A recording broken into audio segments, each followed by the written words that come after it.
স্বাগতম বিসার ম্যাথ ক্লাসে। আশা করি তোমরা সবাই সুস্থ এবং ভালো আছো।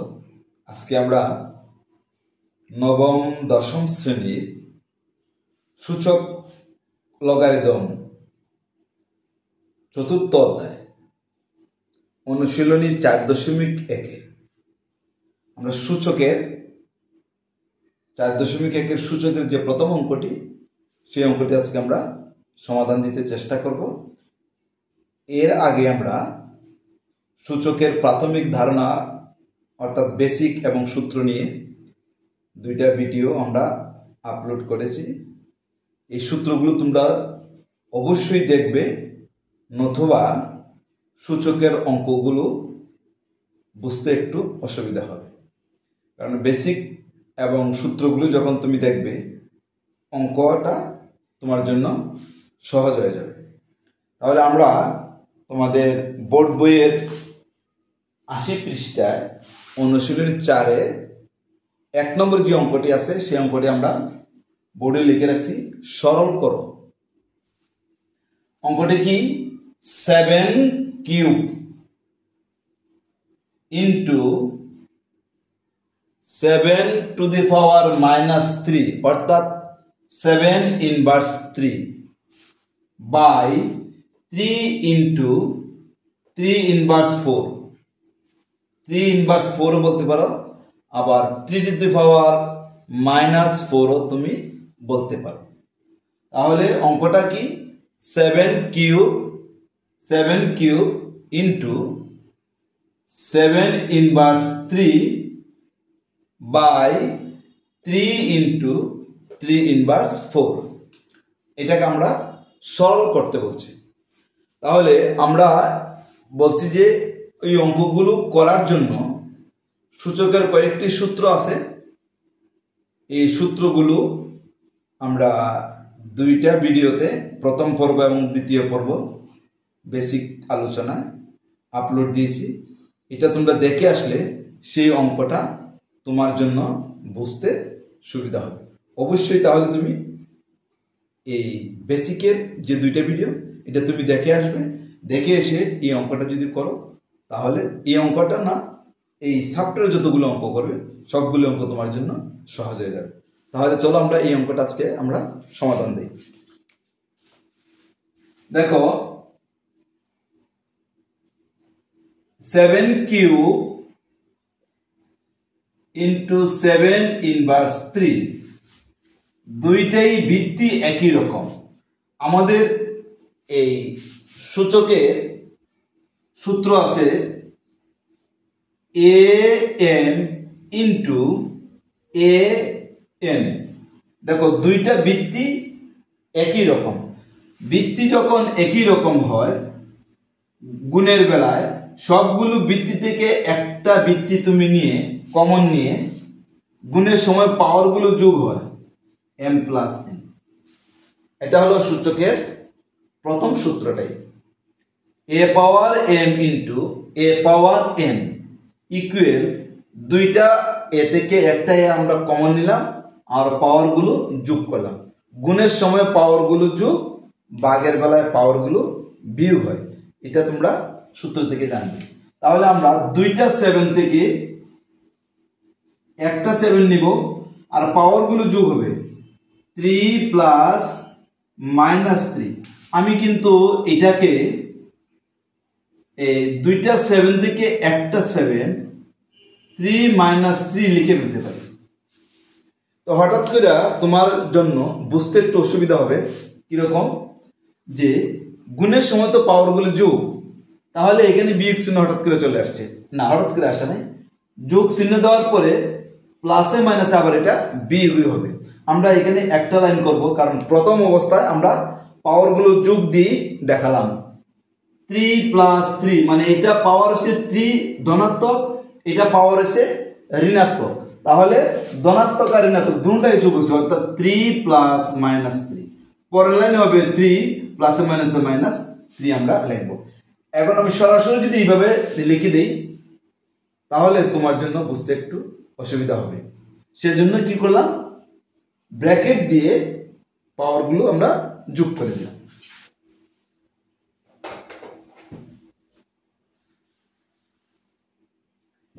এটাও একই অবস্থা, নিচে হরের দুইটা 3 থেকে একটা 3।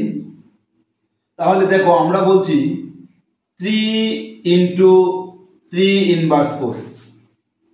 কোনো সংখ্যার উপরে যখন কোনো কিছু না থাকে, কোনো সংখ্যার উপরে কোনো কিছু যদি না থাকে তাহলে আমরা ধরবো এটার সূচক 1।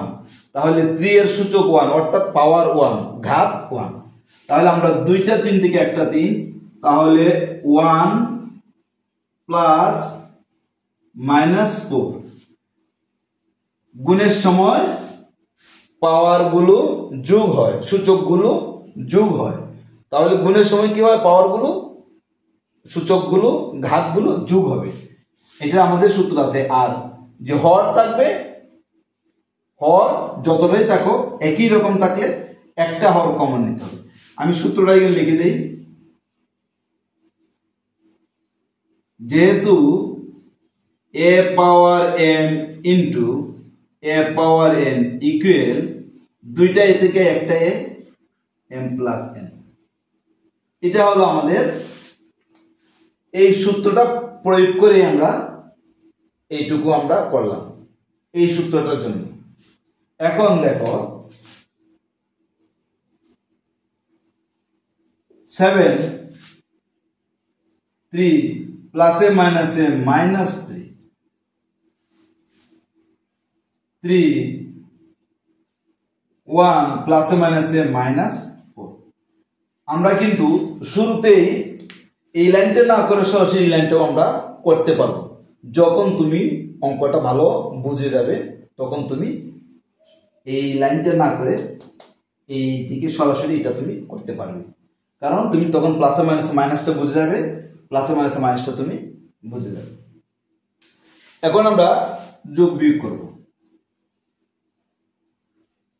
7 3 থেকে 3 গেলে 0, এটা প্লাস এটা মাইনাস, প্লাসে মাইনাসে বিয়োগ, 3 থেকে 3 চলে গেলে 0।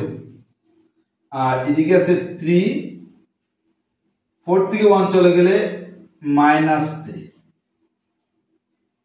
তাহলে 4 থেকে 1 মাইনাস 4, এটা প্লাসের এটা মাইনাসের, প্লাসে মাইনাসে বিয়োগ।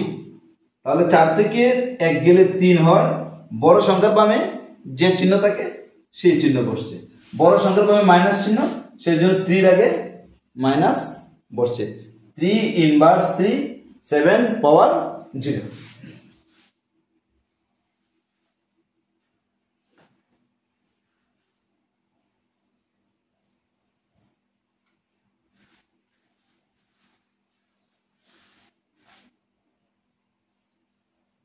আমরা এখন এদিকে যাই, এদিক থেকে আমরা এদিকে চলে গেলাম। 7 পাওয়ার 0 মানে হলো 1। আমাদের একটি তোমাদের বোর্ড বইয়ে সংজ্ঞা আছে শূন্য সূচক বা ঋণাত্মক সূচক। ওই জায়গায় তোমাদের একটি শূন্য সূচকের একটি সংজ্ঞা দেওয়া আছে। আর শূন্য সূচক সংজ্ঞা হলো a পাওয়ার 0 ইকুয়াল 1, অর্থাৎ এটা অবশ্যই 0 হবে না, 0 থেকে বড় হবে।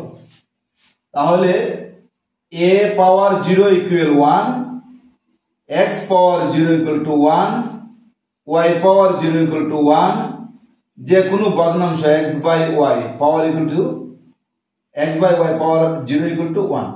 যে কোনো সংখ্যা বা যে কোনো কিছুর উপরে যখন পাওয়ার 0 হবে তখন এটার মান 1, এটার মান 1 তুমি জানবে। যার উপরেই 0 থাকুক এটার মান 1 হবে, তবে 0 ব্যতীত, এটা আমরা এর আগের ভিডিওতে আলোচনা করছি, এটা তোমরা দেখে নিও। 0 ছাড়া যে কোনো সংখ্যার উপরে যদি পাওয়ার 0 থাকে তাহলে এটা মান হয় 1। সেজন্য 7 পাওয়ার 0 ইকুয়াল 1 আমরা বসাইছি। আর এইটা আমরা বসালাম। এখন আসো ঋণাত্মক সূচক। ঋণাত্মক সূচকে আমরা আমাদের বইয়ে আছে বা আমরা সূত্রতে বেসিক যে আলোচনা করছি এটার মধ্যে আছে।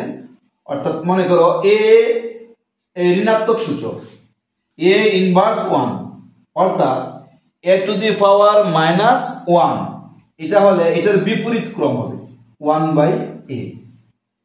এ ইনভার্স 1 কে লেখা হয় 1/a। এটা যে কথা এটা একই কথা, এটা যে কথা এটা একই কথা। এখন আমাদের সূত্রতে আছে এ পাওয়ার এ টু দি পাওয়ার -n অর্থাৎ a to the power -n a to the power -n অথবা a inverse n। A inverse n হলে এটাকে আমরা লিখতে পারি 1/a to the power n, 1/a to the power n। তাহলে এ ইনভার্স n ইকুয়াল হলো 1/a to the power n, 1/a to the power n। এটা আমাদের ঋণাত্মক সূচকের সংজ্ঞার মধ্যে আমাদের এই অংশটা দেওয়া আছে। এটা হলো তোমাদের 77 পৃষ্ঠা পড়ে। এর মানটা অবশ্যই 0 হতে পারবে, নট ইকুয়াল 0। তাহলে এ ইনভার্স n হলো 1/a পাওয়ার n, এটা হলো আমাদের সূত্র।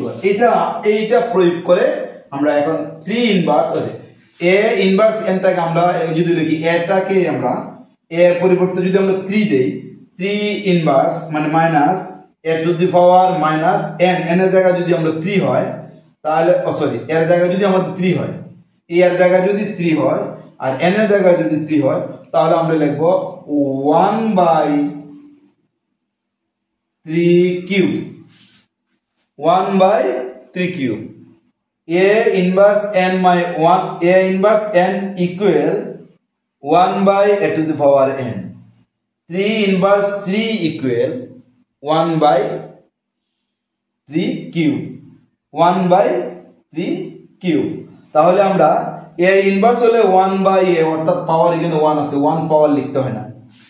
যদি লেখা হয় a ইনভার্স 2 তাহলে এটাকে লিখব 1/a স্কয়ার, স্কয়ার থেকে শুরু হবে, পাওয়ার 1 লিখতে হয় না। a ইনভার্স 2 মানে 1/a স্কয়ার, a ইনভার্স 3 মানে 1/a³।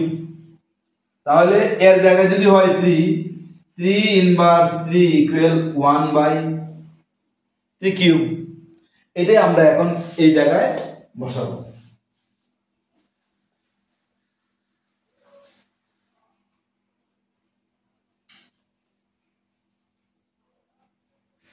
এই জায়গায় আমরা লিখব এখন 3 ইনভার্স 3 মানে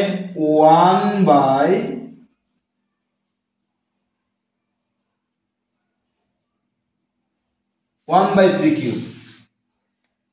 তাহলে তুমি এটা জেনে রাখবা a inverse 1 1/a, a inverse 2 1/a square, a inverse 3 1/a³, a inverse 4 1/a to the power 4, a inverse 5 1/a to the power 5, a inverse n 1/a to the power n। এটা তুমি জেনে রাখবে, ঠিক আছে? তাহলে আমরা 3 ইনভার্স 3 লিখলাম 1/3³।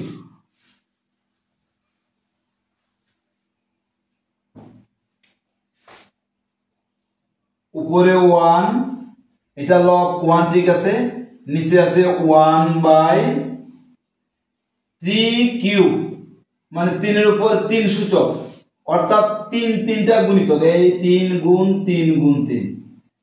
3³ দ্বারা বোঝাচ্ছে 3টা 3 গুণ, 3³ দ্বারা বোঝাচ্ছে 3টা 3 গুণ। তাহলে 3টা 3 গুণ করলে 3 3 কেন 3 9 27 27। তাহলে আমরা এটা যে লিখলাম এটা কি সূত্র প্রয়োগ করলাম এখানে, যেহেতু a inverse n equal 1/a to the power n, এই সূত্রটা আমরা প্রয়োগ করলাম।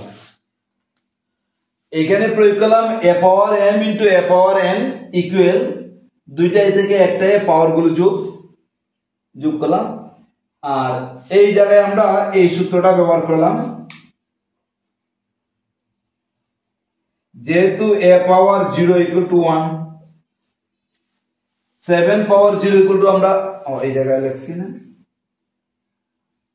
এটা সমান আমরা 1 লিখলাম। আচ্ছা, এটা আমি একটু পরের লাইনে করি তাহলে সুবিধা হবে। 7 পাওয়ার 0 ইকুয়াল টু 1 লিখে দিলাম, তাহলে আমরা লিখলাম যেহেতু a পাওয়ার 0 ইকুয়াল টু 1 আর 3 ইনভার্স 3 ঠিক থাকুক। পরের লাইনে আমি লিখলাম 1, এটা লিখলাম 1 বাই 3 কিউব। সাইড নোটে লিখে দিলাম যেহেতু a inverse n equal 1 by a power n। এই সূত্রটা লেখার জন্য আমি একটা স্টেপ বেশি করছি। এখন আমি লিখব 1 উপরে 1 লব লিখে ফেললাম, আর নিচের হরে এইটুকু আছে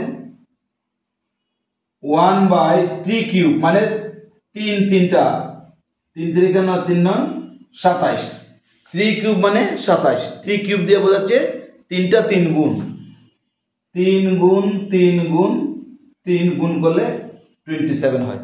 ঠিক আছে, এখন আমরা লিখলাম 1 ইন্টু এইটার লবটা আগে লিখলাম, এই হরের যে ভগ্নাংশটা আছে হরের মধ্যে আবার লব আর হর আছে, এই লবটা চলে যাবে নিচে, হর উঠে যাবে উপরে। তাহলে কি হলো 1 বাই 1, এই যে 1 এটা লবের 1, আর 1 বাই 3 কিউব মানে 1 বাই 27। এখন আবার এই লবটা উপরে লেখে, এই যে লব 1 গুণ চিহ্ন দিয়ে, যেহেতু এটা ভাগ তাহলে ভাগটাকে গুণ চিহ্ন দিলে এই ভগ্নাংশের এই লবটা হরে চলে আসবে, হরটা লবে চলে যাবে, অর্থাৎ 1টা নিচে চলে আসছে আর 27টা হরে ছিল সেটা লবে চলে গেছে, এই 27 লবে চলে গেছে। আমি যদি এটা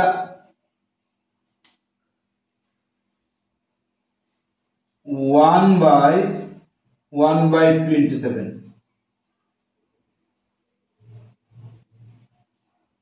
এরপরে লিখলাম 1 ইন্টু এই 1টা নিচে 27টা উপরে, গুণ করলাম 1 এ 1 তে কাটা যায় 27 শুধু থাকে। এটাই হলো আমাদের সরল মান। আমরা লিখব নির্ণেয়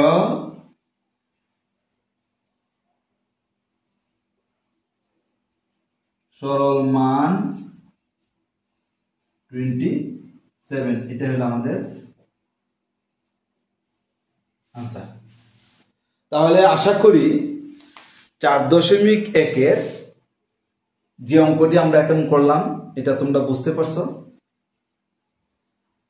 আর এই অঙ্কটা করার আগে অবশ্যই তোমরা সূচকের যে 2টা আমরা ভিডিও আপলোড করেছি বেসিকের, সেইগুলো দেখে আসবে, দেখে এটা করতে চেষ্টা করবে। আমরা প্রথম অবস্থায় একটু সাইড নোট বেশি লিখলাম, তোমাদের সবগুলো সাইড নোট লিখতে হবে না, বুঝার জন্য আমি এটা আমরা লিখছি। তুমি কিন্তু এগুলো বুঝে এরপরে তুমি না লিখলেও হবে, বোঝার জন্য সেগুলো সাইড নোট লেখা হয়েছে। তাহলে আমরা যদি অঙ্কগুলো ভালো করে বুঝতে চাই অবশ্যই বেসিকগুলো তোমরা দেখে আসবে, তাহলে এটা তোমাদের জন্য সহজ হবে। তাহলে নেক্সট যে অঙ্কটা আছে আমরা অন্য কোনো দিন দিব, সে পর্যন্ত তুমি সুস্থ থাকো।